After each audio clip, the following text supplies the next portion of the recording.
the power of your personal leadership gift.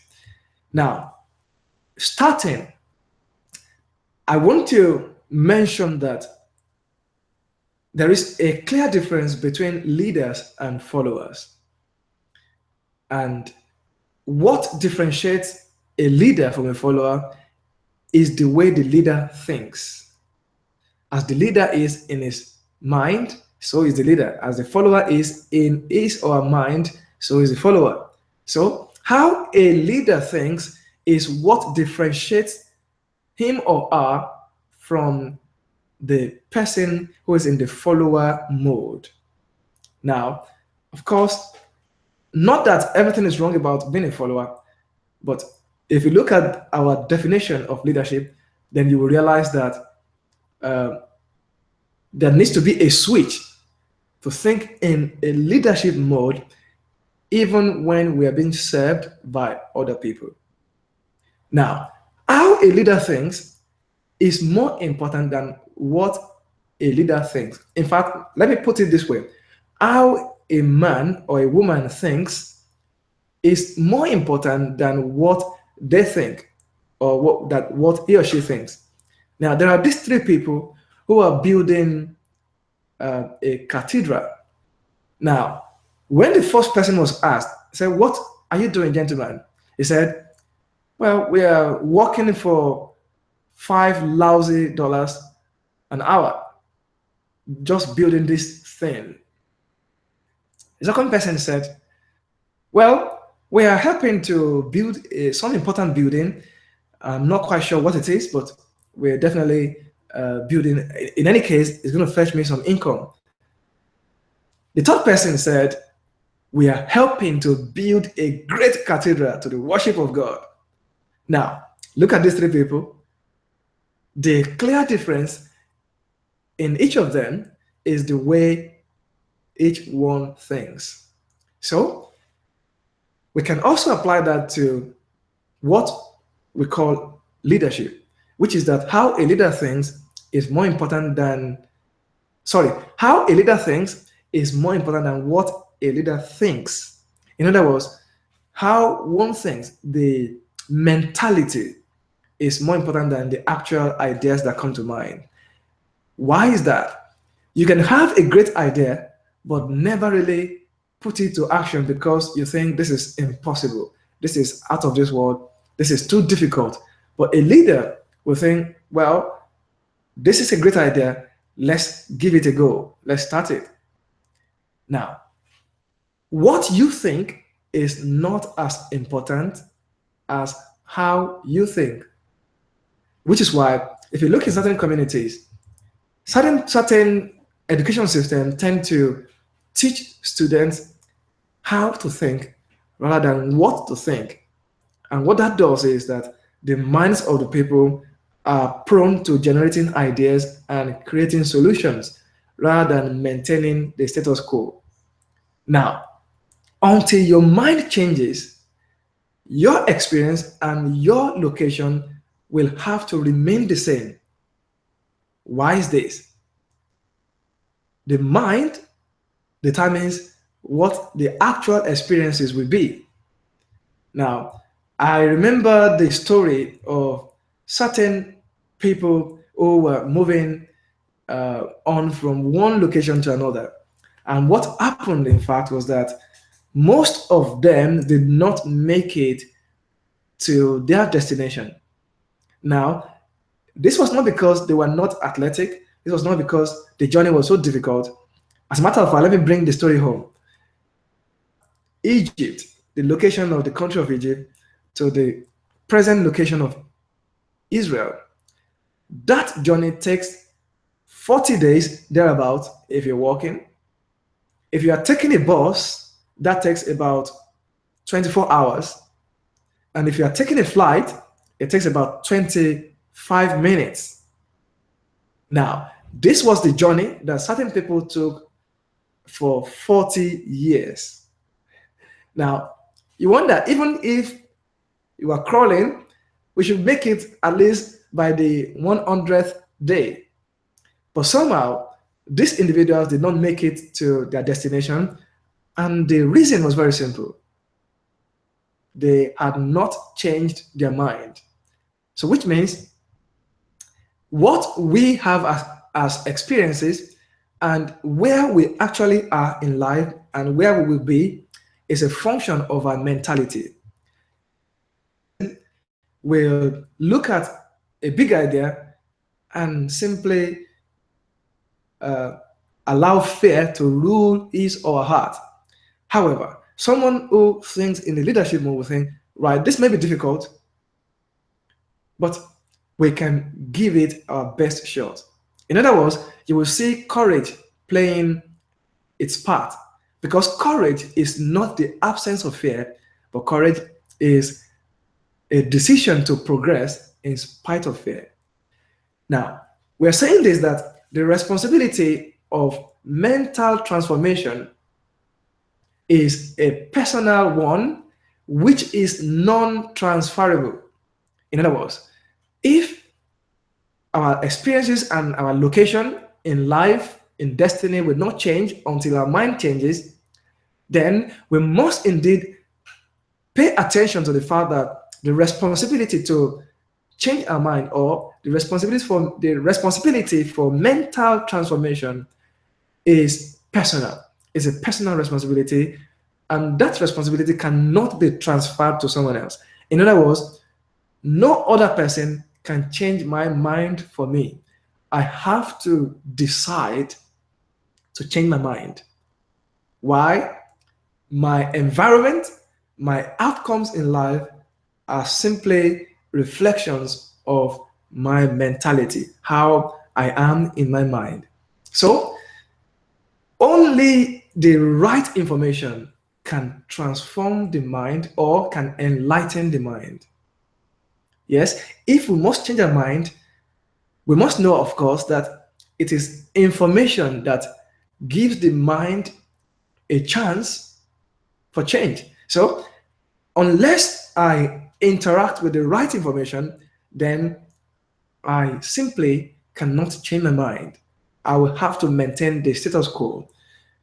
Now, in saying this, information itself is not all there is to know, because information is as valuable to the extent that we understand it. In other words, understanding is what gives information value. Without understanding, information is totally invaluable. Okay, now before I progress, can I just invite as many as would like to use the link that I've put in the chat area to come in as a live speaker, which means you can actually make live contribution. We can, have the benefit of your insight. So you can use that as we go on. But once you come in, kindly ensure that your microphone is muted to prevent interferences. Thank you very much. Now, moving on, the one thing I want to go on to is to talk a bit more about understanding.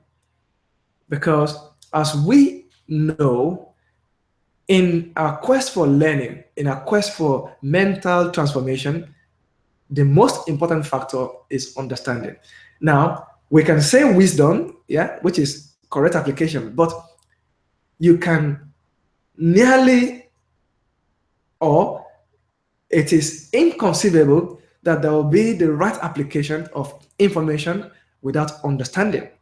So, understanding, as I would define it, is the state at which the mind of the speaker or the author and the recipient's mind become one. In other words, if what I'm thinking is what you're thinking, if what I intended is what you also conceived, then there is mutual understanding.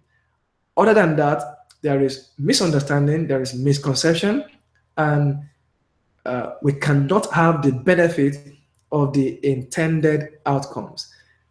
Now, the other thing to say is that nothing is yours until you understand it. Why? Understanding really is the key to life. Understanding simplifies and enriches life. Without understanding, everything becomes complicated, and we cannot avoid a situation where there is damage and loss. So without understanding, intelligent application of learning is totally impossible. Now, it's good for me to lay that background because I'm going to move on into what I call the misconceptions that we have about leadership.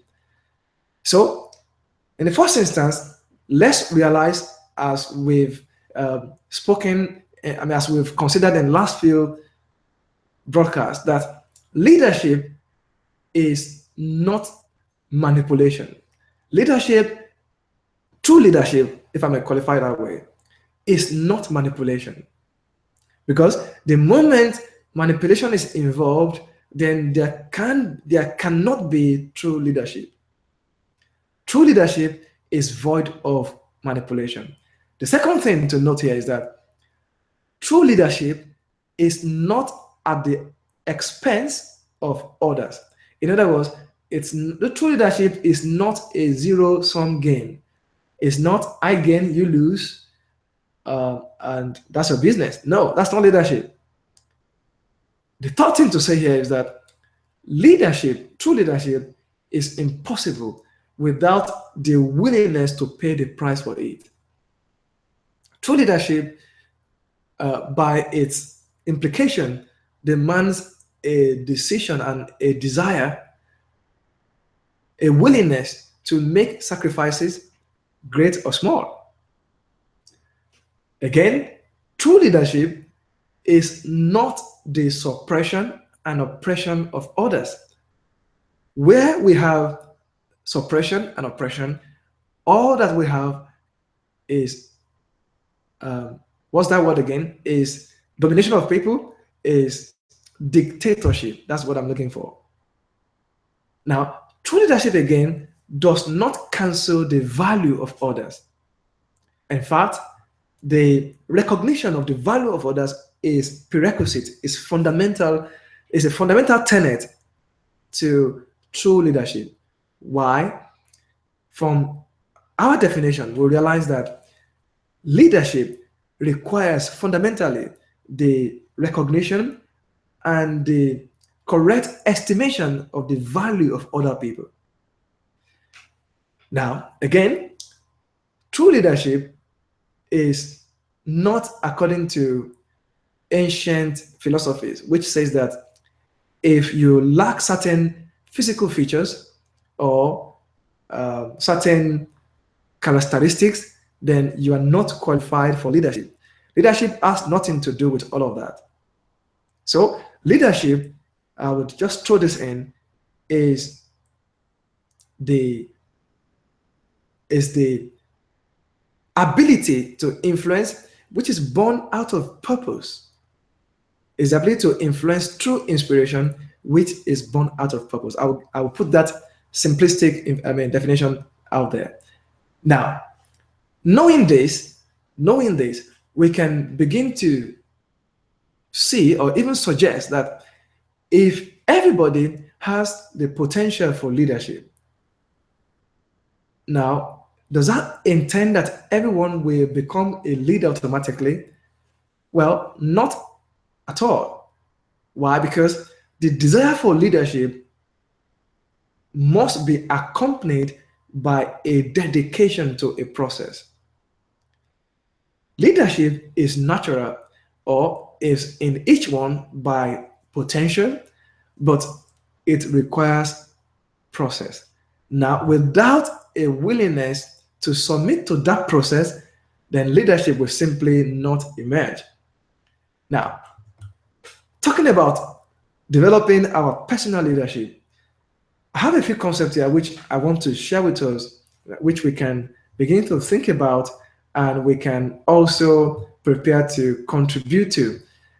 I would also maybe quickly throw it out there that you can participate on this call by using the link that is posted. I'm going to highlight that link so that you can use it, especially if you are using either a laptop or a tablet.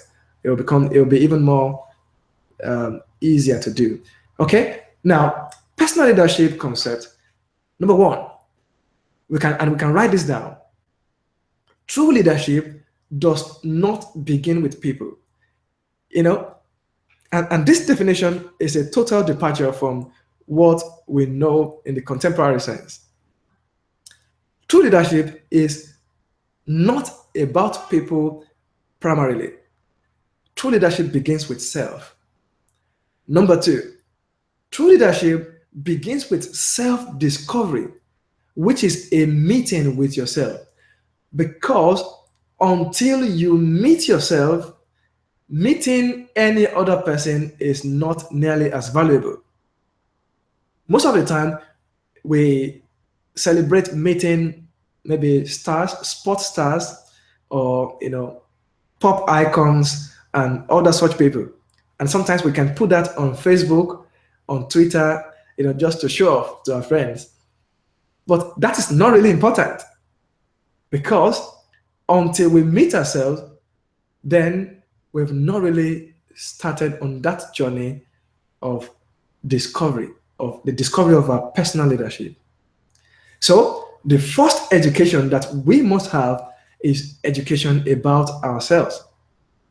What is the value of knowing other people when I don't even know myself? That's the question I will ask. Now, number four, the key to success is discovering your personal leadership gifts. And you can underline this and write it down.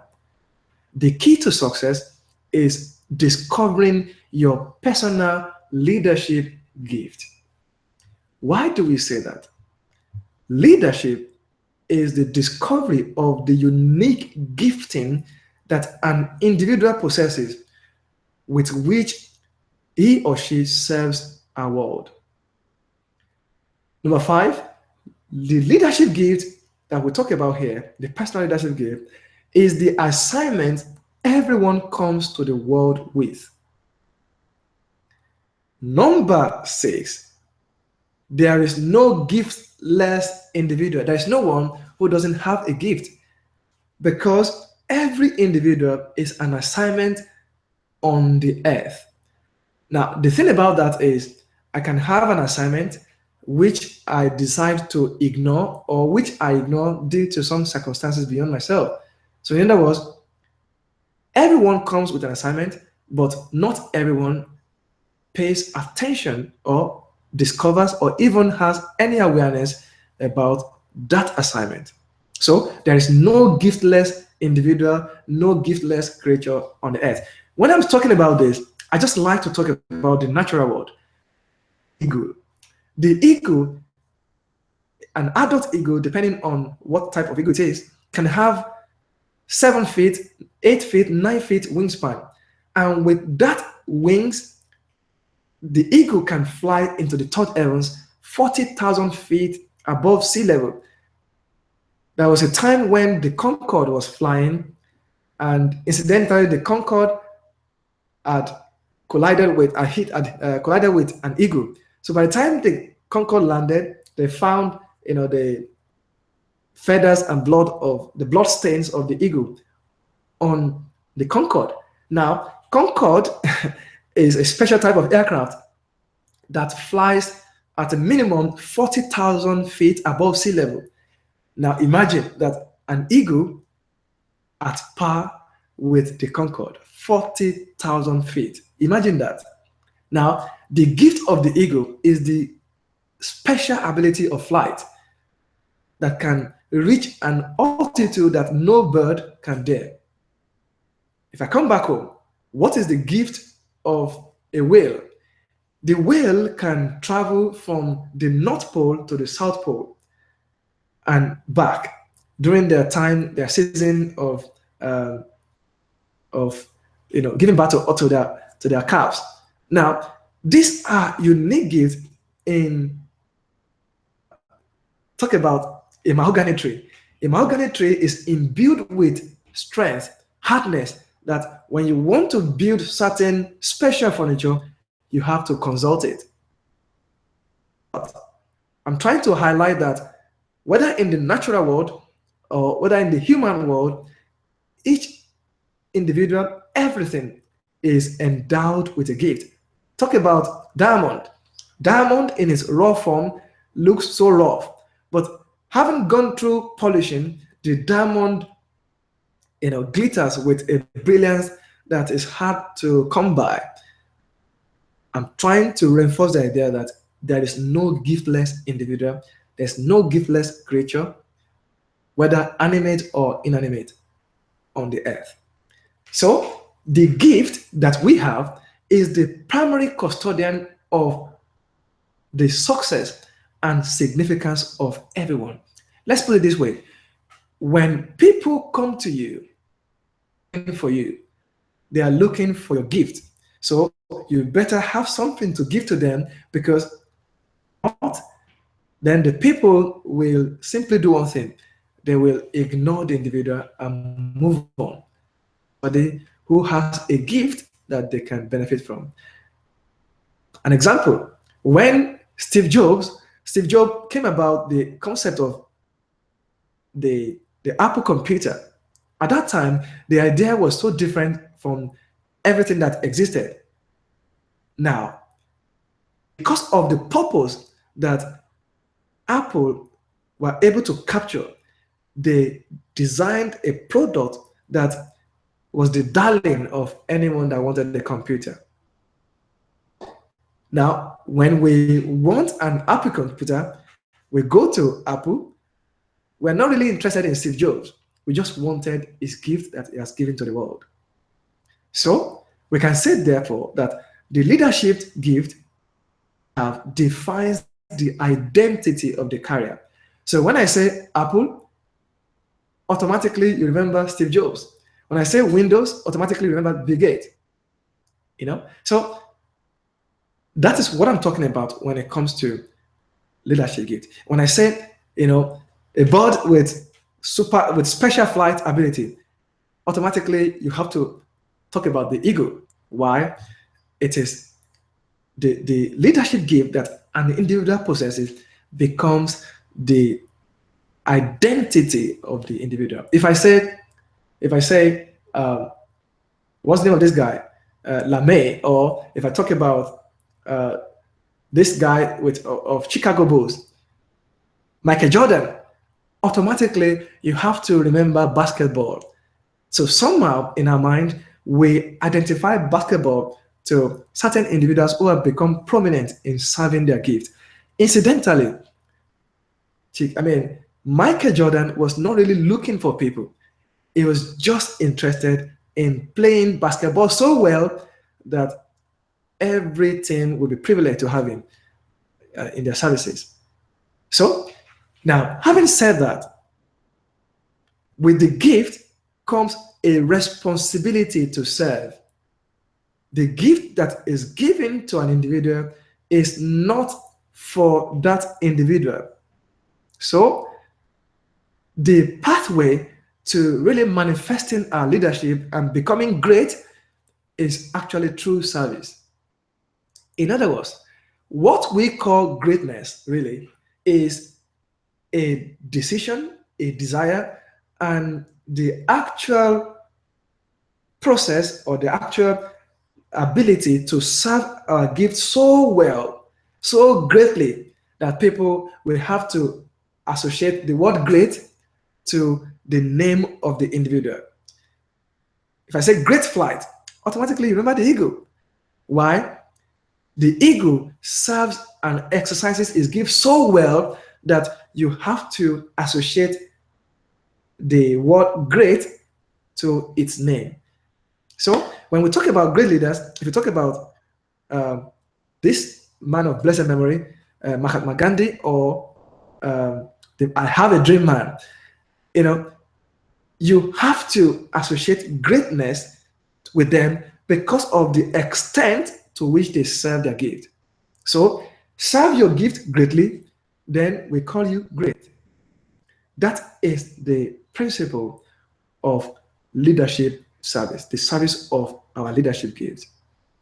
Now, when we talk about this, therefore, I think it's important to note that when we talk about the service of our leadership gift, competition the concept of competition comes to mind, but it's not as we think about it. Because a leader does not really compete against people, but competes with himself. So when you see just at this Olympics, I had Usain Bolt speak about his race, and he said, I could have gone a bit further than that, but somehow I'm just happy that I won. Now, the point he was making is this. He was saying, in my potential, there is the ability to go further. Now, he wasn't saying I needed to beat Gatlin or beat this or that sprinter. He was just saying, I have the capacity to do this, and okay, maybe I should have done that. Now, in the 200 meters, he was saying, okay, I'm hoping to go below 19 seconds. Now, that statement is not for any other person, but for the consumption of Usain Bolt himself. Because when we're talking about leadership, it's not competition against other people, but competition against self. What I mean by that is this. Leader is to ensure that the leadership gift is served to the utmost. Okay, so that is what I mean by the different kind of competition that a leader faces. So, of course, this calls for paradigm shift, because incidentally, we have to look at ourselves, and most of the time, we do certain things and we somehow feel dissatisfied.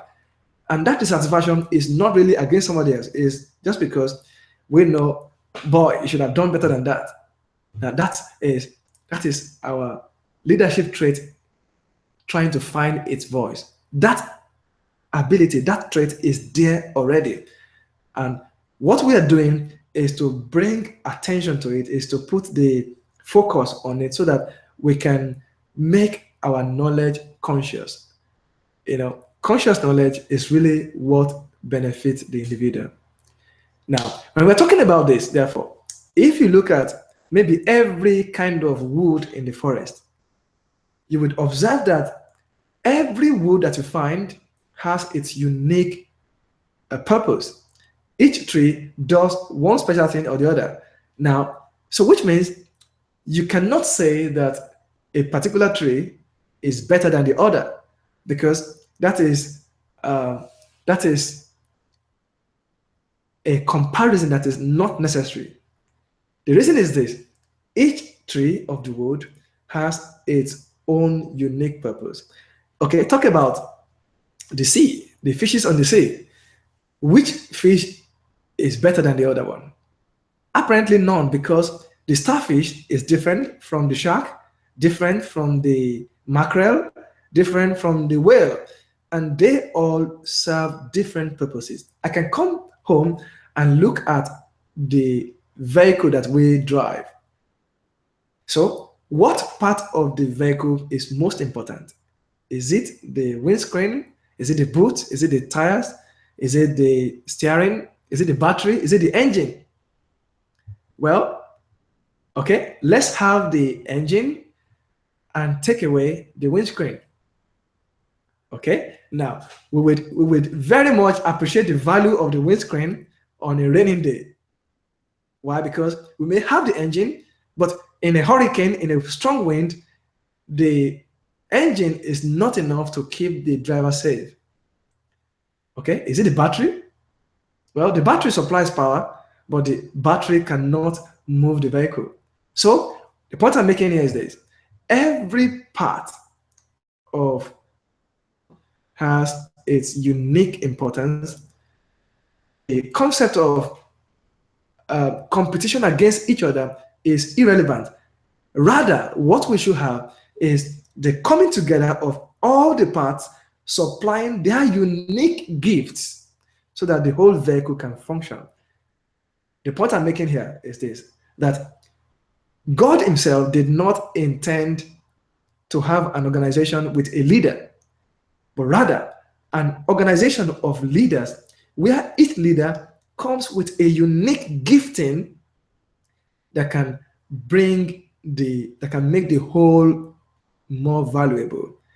In other words, if you look at the orchestra, I don't know how many people have attended maybe a concert where maybe an opera, a concert, and you see the violinist, you see the guy on the cello, you see the lady on the viola, you see the one on the kettle drum. Now, look at the combination of all of this, and you will notice that there is a gentleman with a piece of stick there conducting them, and all that this gentleman is doing is requesting for the service of the gift of each one. Say, look, we need some violin there, we need the French on there, we need the tuba there, we need the trombone there, and everything comes in a beautiful harmony. That's what we're talking about, that the concept of competition needs to be rethought. Most of the time, when you go to a financial district, you see different banks. You see Lloyds, Barclays, Halifax, and they all seem to be in the same area. The reason is this: Barclays knows that Lloyds cannot fully take its place. Lloyds knows that Halifax cannot take its place.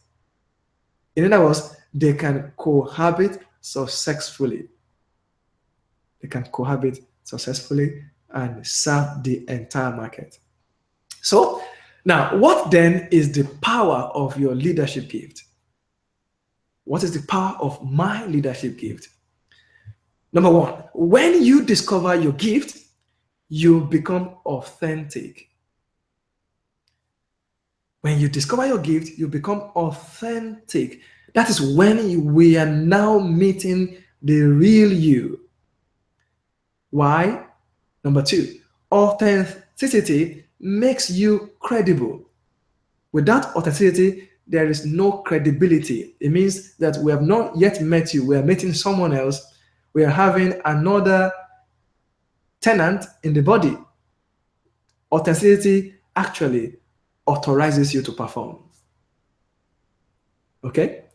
In the last week, we mentioned that most of the time when you will go to a fashion store and there is sale on some of the materials, you will find out that it is the ones with lower value that are usually put on sale, or the ones that somehow their value has been compromised. That's the one that we usually see on sale. The one that the ones in fashion, the new lines, are never put on sale. They are somewhere kept in a separate place to say somehow the value of these ones are different. So the more of a thing that is present, the lower the value. So if you look at in the business sector, when there is a strategic decision on products, on product development, now people will talk about cost leadership or differentiation strategy. Now, you talk about each of these and they serve different purposes. Cost leadership really here is about somehow we want to lower the value so that we can sell a volume. But when we talk about differentiation, we are talking about adding unique attributes, unique features that will make this vehicle become more prized.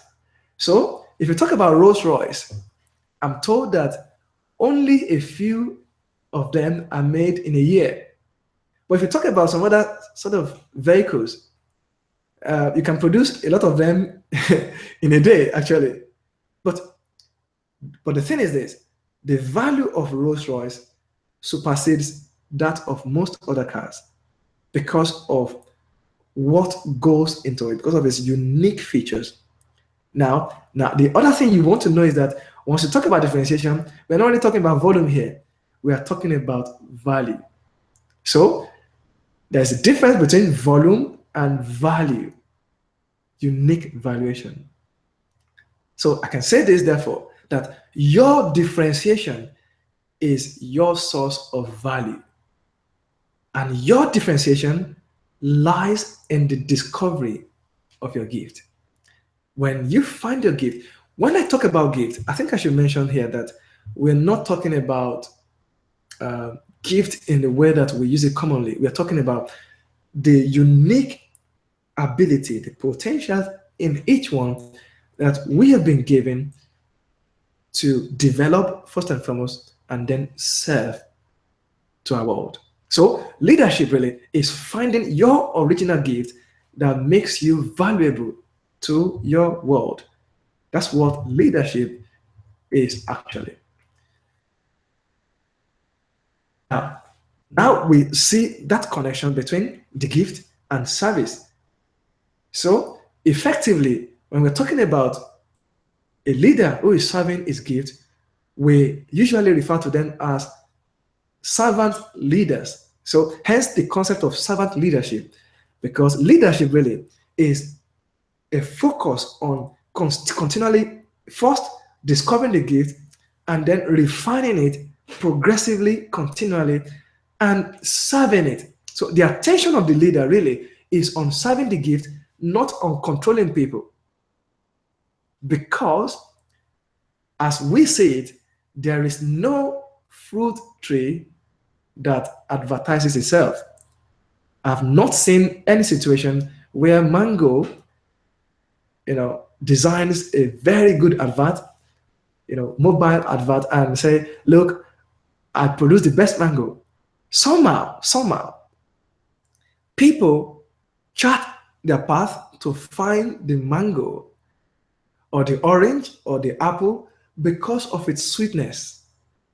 And all the mango or the apple does is just concentrating on producing the sweetest fruit. Okay, so in talking about this, therefore, it becomes essential that we don't get off our core value. That's a term in business, in the business arena, that businesses talk about focusing on your core value, on your core value stream, so that you are doing what you are best at doing. The thing is this: even though it sounds a bit inconceivable, but wouldn't there be trouble if the horse decides to fly? Wouldn't there be trouble if the fish decides to walk? It's as simple as this. The birds just fly, and all they focus on is flying. Humans, though, is that because of the education of our culture, we want to become something other than ourselves.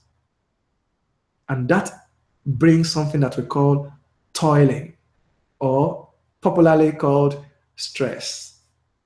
So stress is the pursuit of something other than our core value. So all we really need to do is to find our gift and stay with it. Now, when we talk about our gift, there is nothing worse than serving a gift that is not needed. In other words, it's not all the time that we want to have oranges. Sometimes we want to have pineapple. Sometimes we want watermelon. So what do? The answer here is adapt your gift, but never change your gift. I talk about McDonald's. That's the famous eatery. Now, you find out that if McDonald's goes into a local culture, what they do is they keep their Big Mac, but they look at the popular food item in the environment and they do something alongside their Big Mac. Now, the gift of McDonald's is the Big Mac, and that never changes, but they innovate around their gift. So what we are saying here is this: adapting our gift requires innovation, sometimes on the sidelines, sometimes just around the gift, but never tamper with your gift, because your gift is your core value. So build value around your gift. And as a professional, I would say, know your core business, know your core value, but then you can innovate around that gift. And why is this important? Sometimes when there's downturn in the economy, and let's say you're trained as a business analyst, and somehow there isn't that much demand for business analysts. But along the lines, you have innovated and developed your gift as a data analyst. So when the business analyst is not needed, well, I can serve my sideline gift of a data analyst. So in other words, what I'm talking about is this: develop your core value, but innovate around your core value, innovate around your core businesses. So Apple, for example, their product is the phone or the iPad or the computer, but they have accessories. So you buy the headphone, you buy the hands-free, and so on and so forth. But that is really not their gift. The gift is the computer, and they innovate around it. And so they stay in business. They are always in business. So when you discover your gift, I think this is very important. And I say it often that when we need motivation, when we need external motivation, it most of the time is a proof that we are doing something that is not natural to us. We are doing something that we probably need to stop. Why? Servant leadership is your source of internal motivation. When you discover your gift, you need no one to motivate you. You become self-motivated. We don't need to tell a bird to fly. They motivate, maybe hunger sometimes motivate them to fly. They don't need someone to come and say, please fly. We don't encourage trees to grow. All we need to do is plant them and leave them alone. They know where to find their nutrients. So this is a key thing. And I think we can look at that. If we are stressing in an area, maybe it's time to redirect our energies to something that will do better. Now, one of the questions that come to mind is this: that, okay, I have this gift, I am passionate about it, but I can't make money off it. That must be a familiar question or familiar thing. And well, what do I say about that? Money is not the first thing to seek when it comes to your gift. The first thing to do with a gift is to serve it free. Why? Serving it free becomes the opportunity to develop that gift until it has greater commercial value. So don't want to make money straight away from your gift. First, serve it free. And as you serve it free, then you begin to refine it. Because the key thing is this: no one pays for potential. No one pays for inferior quality. What we want to do is to have a less pressured opportunity to innovate around that gift, to develop the gift, to refine it, to look at what needs to be added to it. In fact, to educate our gift so that our gift becomes educated gift. So we know exactly what is needed, how it is needed, what the market wants, how the market wants it presented. All of that can happen when we serve our gift free first. In fact, we can even test the demand on that gift. And we can, in time, begin to put commercial value on it. The question is this: what if I'm under pressure and I can't afford to wait to refine and serve it free? Well, I'll use this parable. You can be in the carpenter's shop on the way to saving the world. In other words, you can, a job, let me use that. A job is preparation ground for our work. So we can take a job so that in the morning we work on the job, and in the evening we work on our gift. In other words, work for the man and then work for yourself. And in time, one of them will prosper. So that is just a suggestion to throw in there. When you find your gift, you find something more important than food. Oftentimes, I've experienced this a few times when I'm doing something that I'm so passionate about and I don't feel hungry. And I'm sure most of us have seen that when the development of your gift just takes you over. It has a life of its own, and it just takes you on, and you just go and on it, and you forget even leisure. When you find your gift, you discover your power and the purpose of your time. Because time was given for the discovery, refining, enhancement, and service, and continuous innovation of our gift. Our gift, as I defined earlier, is the assignment that each one comes to the world with. And the truth of the matter is this: your gift is not for you. Your gift is service to other people. Your gift is a platform to add value to other people. And people come to you because of your value. So, leadership gift. Leadership is like a tree bearing its fruit.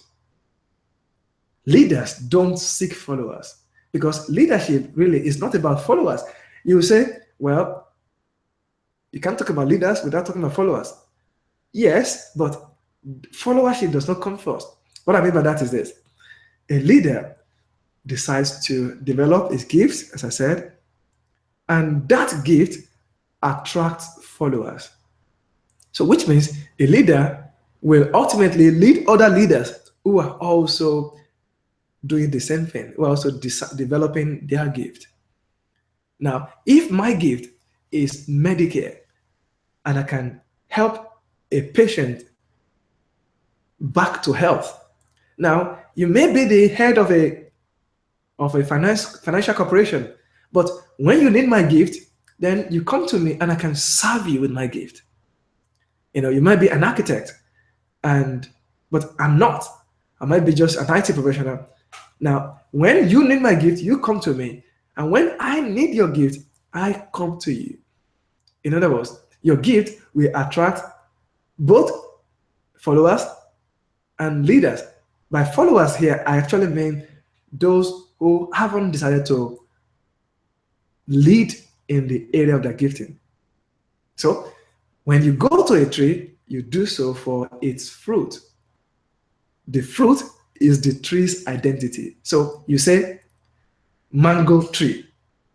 The fruit is mango. The tree is the bearer of the mango. So when you go to a tree, you always go to it for its gift. Some trees have some other associated values which they have innovated around. For example, a tree can give a shade, can give the canopy.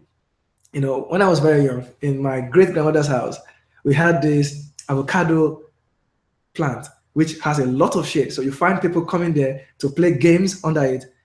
Now, the primary gift of that tree is avocado, but the secondary gift is the shade. It provides canopy, a shade from the sun. When you find your gift, you find your fruit, men will find you. The greatest thing that can happen to a tree is to bear its fruit. So you have to ask, am I bearing my fruit? What is my fruit, actually? You cannot bear what you are ignorant of. What is my fruit, and am I bearing it? Because the greatest thing that can happen to me is to bear my fruit. When you find your gift, men will find you. Not for you, but for your gift. Men find you for your gift. Men find you for your gift. So without the gift, men will ignore you. The greatest mission is to become a servant, not of people, but of your gift. The greatest mission there is to become a servant of your gift, not a servant of people. I have to mention his name again. Michael Jordan, all he focused on at the time was just developing his gift and serving it.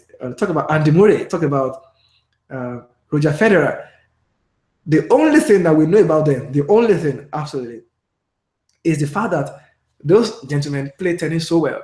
Look, I don't know what their temperament is, as it were, and frankly, we don't care. These guys serve their gift ever so well, and people travel great distances to watch them because we pursue them, as it were. No, we pursue their gift. Let's put it that way. Their gift. So keep busy bearing your fruit. Your fruit. Let me also throw this in that what you do prior to bearing your fruit, prior to developing your gift, is called preoccupation, which means that is something that occupies you prior to your actual occupation. So in that parable that most of us that are familiar with it, a certain man was going to, and he took a pound each and gave to a servant and said, occupy with this until I return, or do business with this until I return. In other words, your gift is really your business. Now, it is a personal business. Sorry, let me say that again. It is a personal business, but not a private business. There is no human being, there is no corporation that creates a business for their own privacy. You start a business for public consumption. So, at some point, we need to transit from preoccupation to actual occupation. Because not until you start to develop and serve your gift are you in an occupation. All that you do prior to that is preoccupation. Something else is preoccupying you. Something is occupying you ahead of your actual service. But the tragedy is this: it is possible to become preoccupied all through life. One can become preoccupied, and incidentally, what you use when you are preoccupied is called time. Time is what we use both for preoccupation and occupation. So if someone is preoccupied for 70 years, guess what? 70 years has been put into preoccupation, and only so much is available for the actual occupation, which is why discovering your gift early is important. What does that mean? You don't have time to say, I'll find it tomorrow. No, you don't have time for that. What the time you have is to do it right now. Play catch up on the time allotted to preoccupation. What is the power of your gift? When you find and develop your gift, people submit their power, or people submit their resources to the power of your gift. An example, when you go to Nike store, now all Nike is doing is just to develop their gift, their product. But you go there and take your hard-earned money and submit it to Nike or to any other store that we go to. They did not force us to submit our resources. The real issue is this: when you find and develop your gift, people submit to the power of your gift and they give you their authority. So when you present your gift, people make room for you. And this is, I should round up on this, for you until you present your gift. Why? A man's gift makes room for him. So without your gift, we don't have any room for you. I remember the time when this hotel was developed in, I think in Dubai or somewhere around there. And what, at the very pinnacle of the hotel on the roof, there is a tennis court. And at this time, the best tennis players, number one and number two, were Nadal and Federer. At that time, Federer was number one and Nadal was number two. Guess what? The owners of the hotel invited Federer and Nadal, paid for their trip, pay for the hotel. The hotel room costed, I think, $14,000 per night. They paid for them and paid them to play on the roof. Why?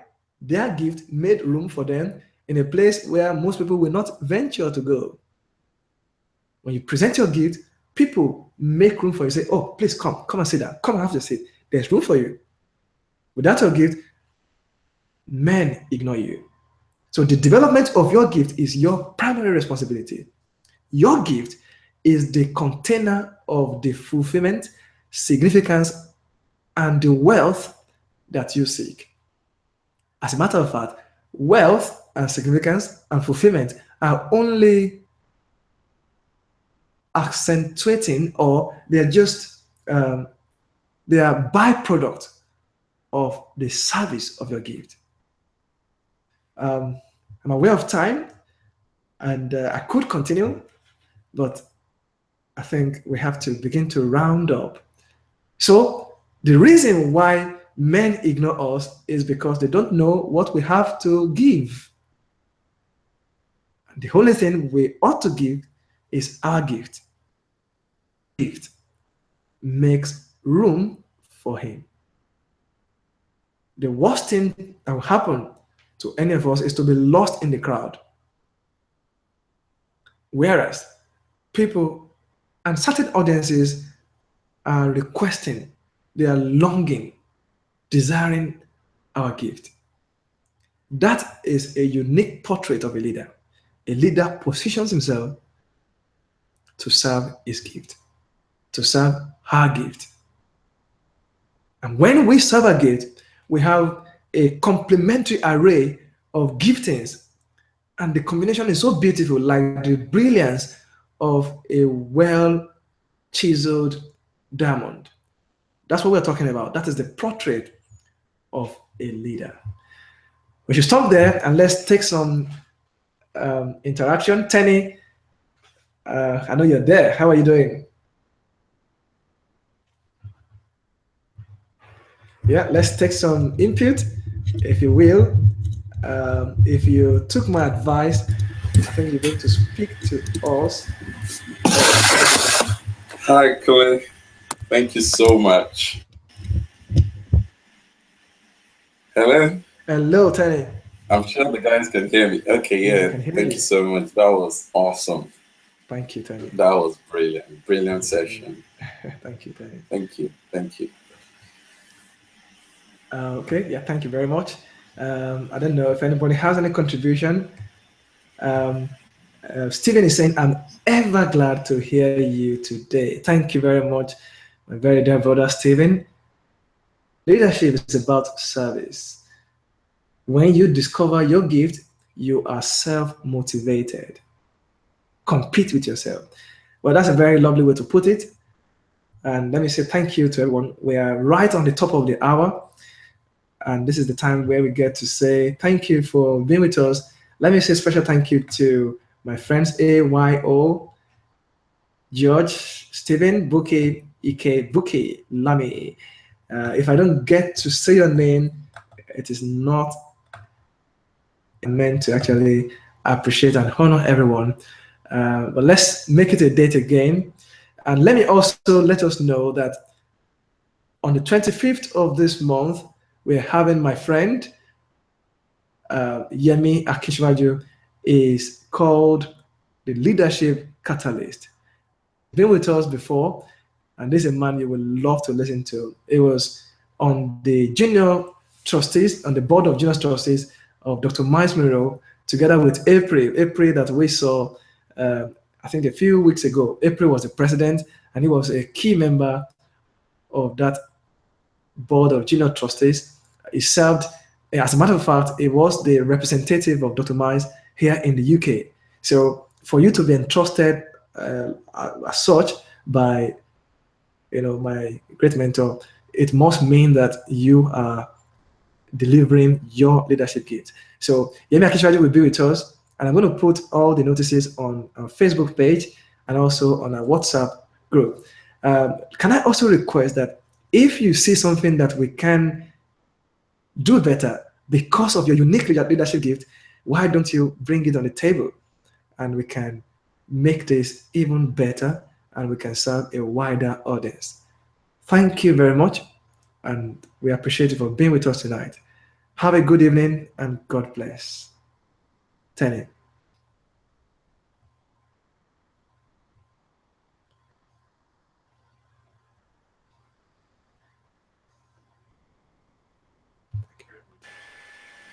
Have a good night, everyone. Yeah, God bless you. Thank you. God bless. Bye-bye. Yeah, bye.